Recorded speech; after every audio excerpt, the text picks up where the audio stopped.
একদম তলত মাথা কাজি গাঁৱত মিডিয়াটোৰ বুলি আন্দাজ কৰিছে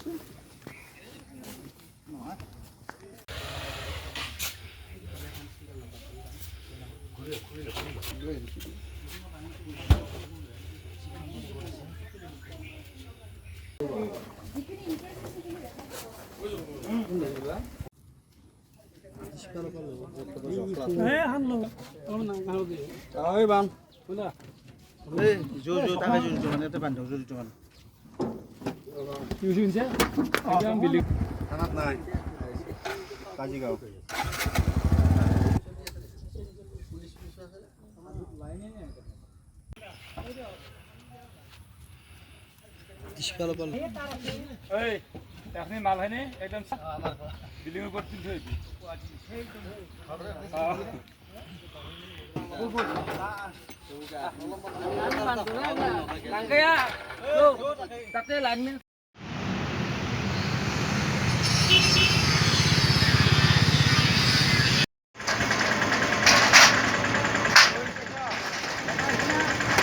গুৱাহাটী হেডকোৱাৰ্টাৰৰ পৰা মোৰ লগত আহিছে ডেপুটি ভিজিলেন্স অফিচাৰ, মই নিজে DGM ভিজিলেন্স। আমি আহিছোঁ চুৰ সংক্ৰান্ত যিবিলাক আমাৰ ইয়াতে আছে সেইবিলাক আমি চেকিং কৰিবলৈ আহিছোঁ। চেকিং কৰাত আমি দেখিছোঁ যে আগতে আমি যিবোৰ চিজাৰ লিষ্ট দি গৈছিলোঁ তেখেতসকলে আকৌ লাইনটো আমাক অমান্য কৰি আকৌ লাইনটো লগাই লৈ লাইনটো চুৰ কৰি উপভোগ কৰি আছে। এতিয়া আমি কি কৰিলোঁ, তাৰ বস্তুবোৰ চিজ কৰিলোঁ এজ পাৰ ৰুল, আৰু আমি এজন মানুহ মষ্ট প্ৰবেবলি আমি উঠাম আৰু পুলিচক হেণ্ড অভাৰ কৰিম। আৰু আমাৰ আপোনালোকৰ জৰিয়তে আমি কওঁ যে যাতে মানুহবোৰে সজাগ হয়, ইলেক্ট্ৰিচিটিটো উপভোগ কৰক প্ৰপাৰলি, চুৰটো নকৰক, কাৰণ এইটো হ'ল সকলোৰে বস্তু আৰু 24/7 আমি দি আছোঁ আৰু ইয়াতে কোৱালিটি পাৱাৰ দিবলৈ আমি চেষ্টা কৰিম।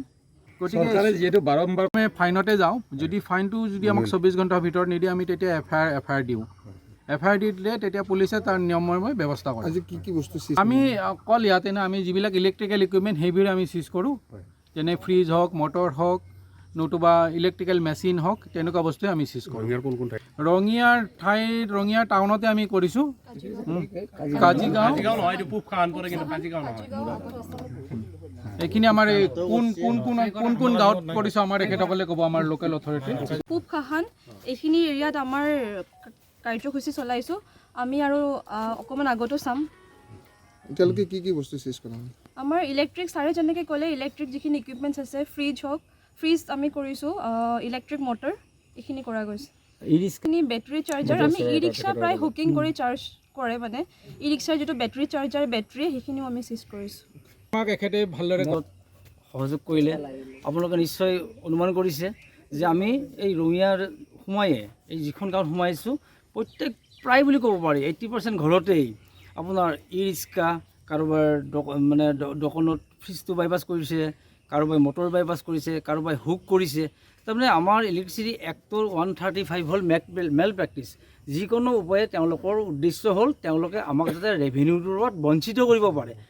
আপোনালোকে নিশ্চয় দেখিছে আজি আমাৰ মুখ্যমন্ত্ৰী মহোদয় হওক, আমাৰ অনাৰেবল চেয়াৰমেন হওক, অনাৰেবল MD হওক, তেওঁলোকে কিমান জোৰ দিছে যে আমাৰ ৰেভিনিউটো আহিব লাগে। তেনেকুৱা ক্ষেত্ৰত আমাৰ লোকেল প্ৰশাসনে কিমান সহায় কৰি আছে। আমাৰ ইঞ্জিনিয়াৰসকলে দিন ৰাতি কষ্ট কৰি আছে, আমালোকেও কষ্ট কৰি আছোঁ, এইটো আমাৰ কৰ্তব্য। তেওঁলোকে এই অবৈধ কাম কৰাৰ ফলত আমাৰ বহু ৰাজহ মানে ক্ষতি হৈ আছে। সেইকাৰণে আপোনালোকৰ এই মিডিয়াৰ জৰিয়তে মই কম কথাই কৈছোঁ, আমি মিডিয়া দিয়াৰ আচলতে অধিকাৰটো নাই, কিন্তু বাধ্যত পৰি আমি দিব লগা হৈছে ফিল্ডত আহি পেলাই। গতিকে আপোনালোকক ডিটেইলছ লাগিলে আমি আপোনালোকে হেডকোৱাৰ্টাৰ যাব, কিবা যদি ডিটেইলছ লাগে।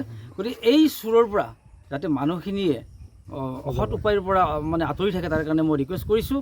আৰু ভৱিষ্যতে আমি এই প্ৰচেষ্টা যিটো আমাৰ ইলেক্ট্ৰিচিটি এক্ট মতে আমাৰ এণ্টি পাৱাৰ্থেপ অপাৰেশ্যন আমি ভিগৰাছলি ৰঙিয়াত আৰু ভিগৰাছলি কৰিম। প্লাছ আমি অল অভাৰ আছাম আমি কিছুমান জোন আছে, জোনবিলাকত আমি মনিটৰ কৰি গৈ থাকোঁ। ভৱিষ্যতে আমি এইটো অব্যাহত ৰাখিম।